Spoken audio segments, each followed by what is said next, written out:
Have you ever had one of those dreams? Not a nightmare necessarily, but the kind where you wake up and the feeling lingers all day? The world is quiet. Too quiet. The streets are empty, and the only sound is the wind whispering through broken windows. It's a world of absence, but also a world of potential. A blank canvas in a world of ruin. That feeling, that specific, lonely, what-if feeling, is the heart and soul of the game we're diving into today. Survivalist Invisible Strain. Welcome everyone, I'm Ace, and this is where we break down the games that stick with us long after we log off. Today, we're leaving the scripted heroics and power fantasies behind. We're not a chosen one here. We're not a soldier. We're just a person. A survivor in a world gutted by a strange pathogen called the Invisible Strain. This isn't a zombie game in the traditional sense. The infected are still people, just dangerously unstable. Your goal isn't to save the world, but to maybe, just maybe, save yourself and build a small corner of safety within it. So, who are you in this game? That's the first brilliant choice. You customize your survivor from the ground up. Your name, your face, your backstory, and most importantly, your traits. Are you a charismatic leader who can talk their way out of a fight? A stealthy hunter who can move like a ghost through the pines? Or maybe a rugged engineer who can turn scrap metal into a sustainable future? This initial choice isn't just cosmetic. It fundamentally shapes your entire journey. It's the first step in a game that constantly asks you, who are you, and what will you become to survive? You'll start with nothing but the clothes on your back and a desperate need for food and water. The world of Survivalist Invisible Strain is a vast, open, and beautifully harsh procedurally generated wilderness. Every new game is a unique map, a new mystery to uncover. You'll scavenge abandoned houses, fend off wild animals, and give a wide berth to the unpredictable infected. But the real key to survival isn't just what you can carry, it's who you can find. Because this game isn't just about you, it's about community. The identification you feel here isn't just with your custom character, but with the desperate, hopeful, and sometimes deeply flawed NPCs you'll meet. They have their own names, personalities, needs, and memories. Your ability to connect with them, to earn their trust, might just be the difference between life and a lonely death. So, strap on your makeshift backpack. The world has ended, and it's time to see if you have what it takes to build something new from the ashes.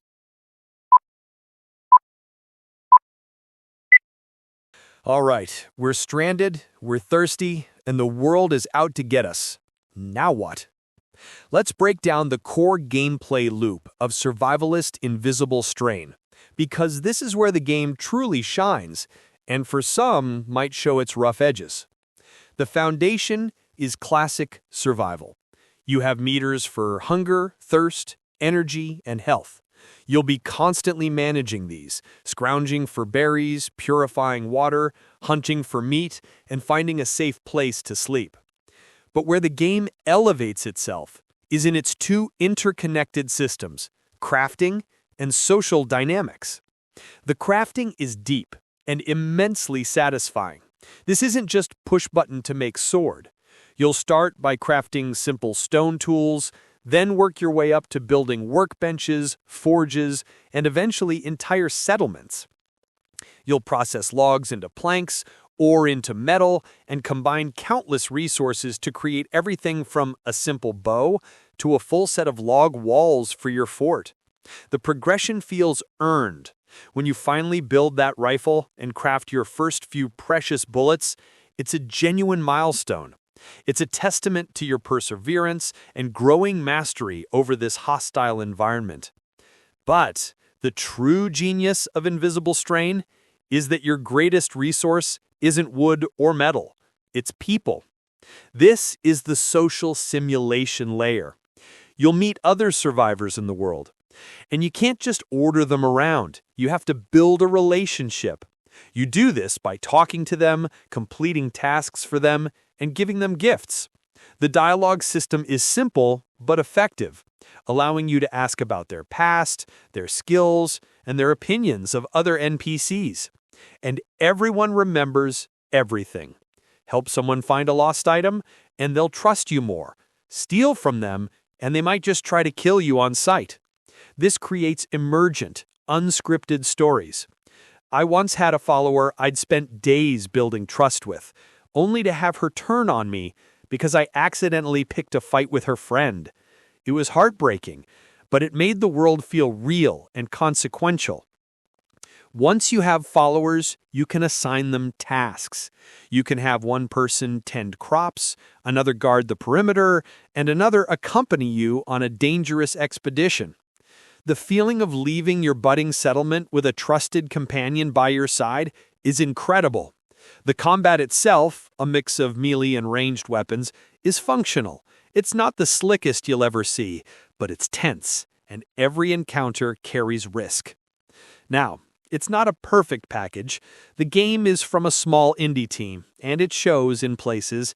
The visuals are simplistic, the animations can be janky, and you might encounter the occasional bug. But what it lacks in polish, it more than makes up for in the sheer depth of its systems and the powerful personal stories it allows you to create. So, after all that, where do I land on Survivalist Invisible Strain? What's the final judgment? This is a game of clear and intentional trade-offs. You are trading graphical fidelity and AAA polish for an unparalleled degree of freedom and emergent storytelling. For the right player, that is a trade worth making 100 times over. The strengths are profound. The social sandbox. The relationship system is the star of the show. It transforms the game from a standard survival sim into a dynamic, living world where your actions have tangible, remembered consequences. Meaningful progression. Going from a helpless scavenger to the leader of a self-sufficient community is a journey that feels incredibly rewarding. Every crafted item, every new recruit is a step towards stability. Replayability.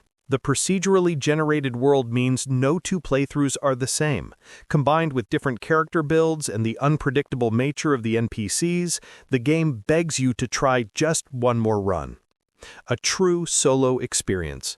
In a genre flooded with multiplayer, this game offers a deep, thoughtful, and deeply rewarding single-player experience. It's your story, alone in the quiet apocalypse. The weaknesses are equally clear. The jank. The game is not always pretty to look at, and the animations and physics can sometimes break the immersion. You have to be willing to look past a rough exterior. A steep learning curve. The game does not hold your hand. Figuring out the intricacies of crafting, building, and the social system can be daunting and may require a peek at the wiki. Can feel grindy. In the late game, maintaining a large settlement can become a chore of resource management, which may not appeal to everyone. So, the verdict. Survivalist Invisible Strain is a hidden gem for the patient and creative survivor.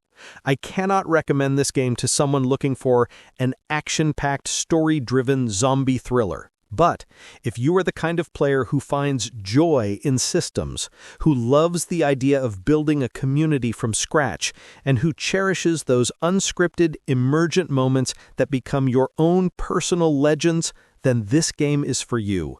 It's a thoughtful, deep, and deeply rewarding experience that respects your intelligence and rewards your perseverance. We've built our shelter. We've tilled the land. We've brought together a community of survivors, each with their own story now intertwined with our own. The sun is setting over our little settlement in the valley, and for the first time in this playthrough, things feel safe, stable. Survivalist Invisible Strain leaves you with that feeling. It's not the triumphant fanfare of a conquered boss, but the quiet satisfaction of a hard day's work paying off. It's the comfort of knowing you have a home and people to share it with in a world that has forgotten what those words mean. This game is a powerful reminder of what we seek in these virtual worlds: it's not always about escapism from responsibility, but sometimes about embracing a different kind of responsibility. The responsibility to provide, to protect, and to connect. It's a test of your resilience, your empathy, and your ingenuity. It makes you care about the digital people you meet, not because the game tells you to, but because you've shared struggles with them. You've fought off a wolf pack together. You've celebrated finding a cache of canned food, and you've stood guard together through the long, dark night. Those bonds, forged in gameplay, are more meaningful than any pre-written script. So, as we log off from this quiet, reclaimed corner of the world, I'm left with a sense of peace. A feeling that even in the face of an invisible strain or any other challenge life throws our way, our strength often comes from the connections we build and the worlds we create, both real and digital. Because sometimes navigating a harsh, beautiful, and complex world is the best way to understand our own. And as I always say, gaming is my therapy. Thank you so much for joining me for this review. If you've played Survivalist Invisible Strain, I'd love to hear about your community in the comments. Who was your most valuable follower? What's the best story that emerged from your playthrough? Until next time, take care of yourselves and each other.